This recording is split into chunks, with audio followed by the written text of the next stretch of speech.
हुतात्मा तुकाराम भारमल स्मृतीस्थळ परिसर अस्वच्छ, नागरिकांच्या मध्ये संताप। मुरगुड येथील हुतात्मा तुकाराम भारमल यांच्या स्मृतीस्थळाजवळ बांधण्यात आलेल्या चौथऱ्याच्या परिसरात मोठ्या प्रमाणात कचरा साचल्याचं तसेच मावा गुटखा खाऊन थुंकल्यामुळे परिसर अस्वच्छ झाल्याचे चित्र पाहायला मिळाले।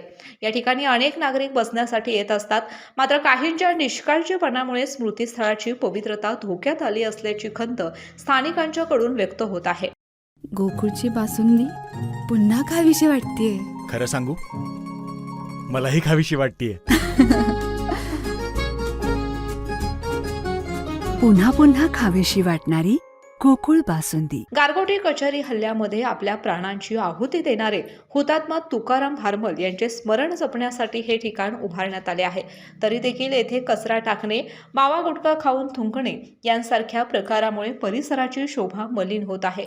इतिहासाची आठवण जपणाऱ्या या स्मारकाबाबत नागरिकांनी जबाबदारीची जाणीव ठेवावी अशी मागणी ज्येष्ठ नागरिकांनी केली आहे। या ठिकाणी शिवभक्तांतर्फे स्वच्छता मोहीम राबविण्यात येते, मात्र नगरपालिकेचे या ठिकाणी मोठे दुर्लक्ष होत आहे। या ठिकाणी स्वच्छता होत नाही, तसेच या ठिकाणी बसणारे नागरिक पान, मावा, गुटखा आदी खाऊन हा परिसर अस्वच्छ करत आहेत। स्थानिक प्रशासनाने या ठिकाणी स्वच्छता मोहीम राबवावी, तसेच गुटखा आणि मावा खाऊन थुंकणाऱ्यांच्यावर दंडात्मक कारवाई करावी आणि तेथे बसणाऱ्या नागरिकांनी दुसरीकडे बसण्यास जावे। त्यांच्या बसण्याची सोय नगरपालिकेने करावी, अन्यथा मोठे आंदोलन उभारण्यात येईल असे नागरिकांनी सांगितले। दरम्यान सामाजिक कार्यकर्त्यांनी नागरिकांना स्वच्छतेचे भान ठेवण्याचे आवाहन केले असून स्मृतीस्थळाचा सन्मान राखण्यासाठी सर्वांनी पुढाकार घ्यावा असं मत व्यक्त केलं आहे। केके न्यूज साठी कागल प्रतिनिधी ओंकार पोद्दार।